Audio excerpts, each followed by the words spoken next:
So you don't think we should change the federal minimum wage of $7.25 an hour? No, sir. Okay.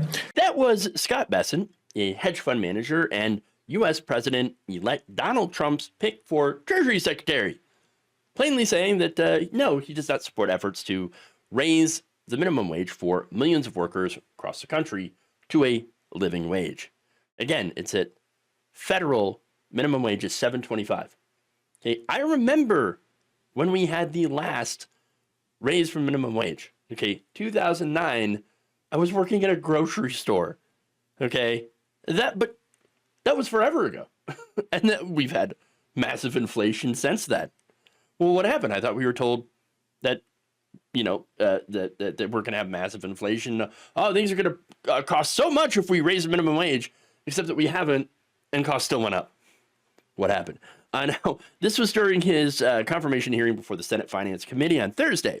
He told the committee that he does not believe that the federal government should be raising wages for workers, and that instead, it should be left to the states. Now, there's a lot of states that have actually raised their minimum wage through, ballot initiatives that Republicans have tried to block.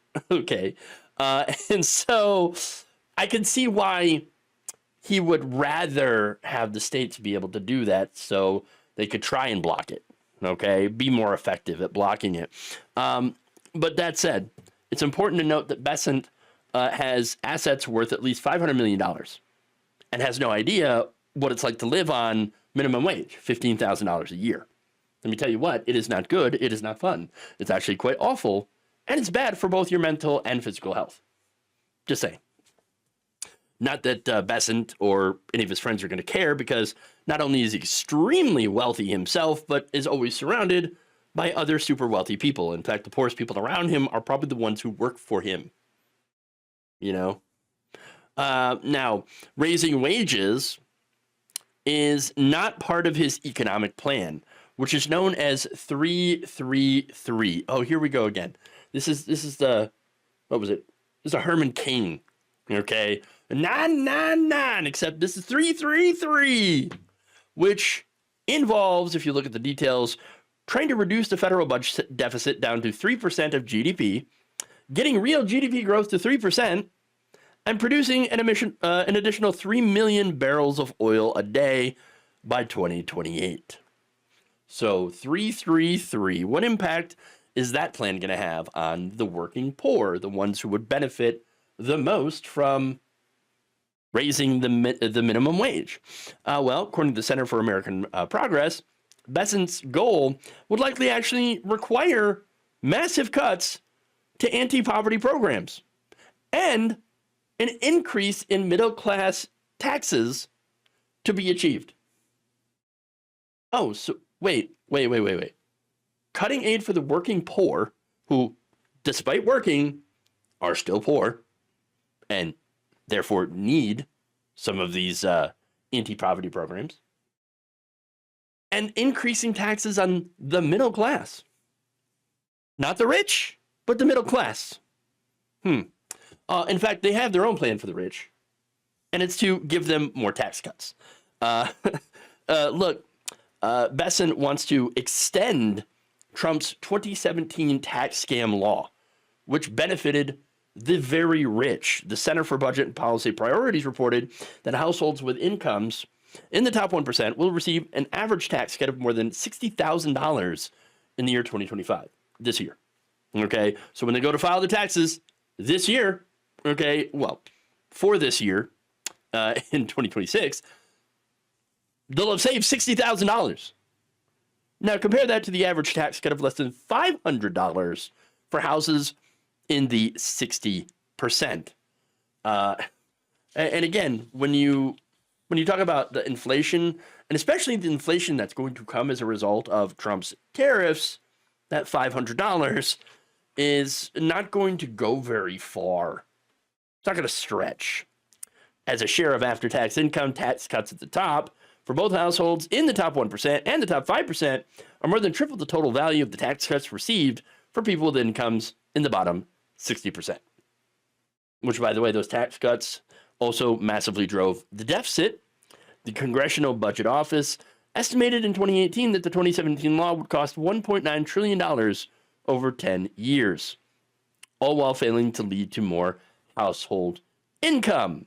In fact, research shows that workers who earned less than about $114,000 on average in 2016 saw no change in earnings from the corporate tax rate cut, while top executive salaries increased sharply, while the tax law's 20% pass-through deduction has largely failed to trickle down to the workers. It benefited the corporations. This is not a surprise. So, yeah, I know a lot of people are like, trickle down has failed. Actually, no, it didn't. Trickle down has done exactly what it was meant to do, what it was designed to do, which is to enrich the bosses. So the trick in trickle down was to get you to believe that as a worker, you would benefit from your bosses getting more money. So we're going to see more of that, okay? But no increases in the federal minimum wage. By the way, 15 should be the floor. And it should be more than 15, honestly. At this point, it should be about 20, 25. All right. Now, that said, every time you talk about raising the minimum wage, you get these people who argue, but guys, what about the mom and pop shops? What about the small businesses? Okay. They just cannot afford it. Really? That's actually not true. It's according to a new study from Berkeley economist Michael Reich that found that small businesses actually do benefit from raising the minimum wage. Wait, what? How? This was a working paper released in 2022, so it's actually not as new as I wanted it to be.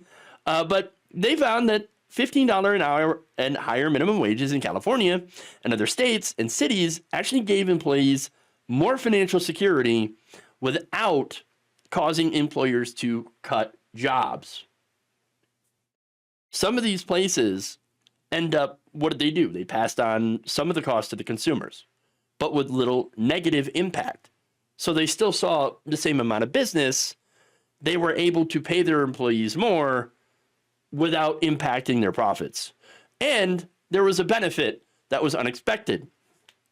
You see, paying them more actually made it so that employees stayed around. There was less turnover. Less turnover means less spending on advertising new jobs and training new workers. Constantly having to train more and more people because you have such high employee turnover. Okay, so that costs money. And of course, happy workers, well-paid workers are happy workers. Happy workers are more productive. Simple as that. Now, the author found that among all businesses and workers studied, higher minimum wages only led to lower employment among high school age workers in small businesses. So understand that the only people affected were kids that should actually be in school at the time. They saw less jobs. But their main job is to be educated. They should be able to study more and work less. So there you go. I mean, that's the reality of the situation. But what Bessent is doing is he's, of course, tripling down on literally bullshit trickle-down economics and the gutting of social safety nets, which is going to have the effect of completely obliterating the working poor.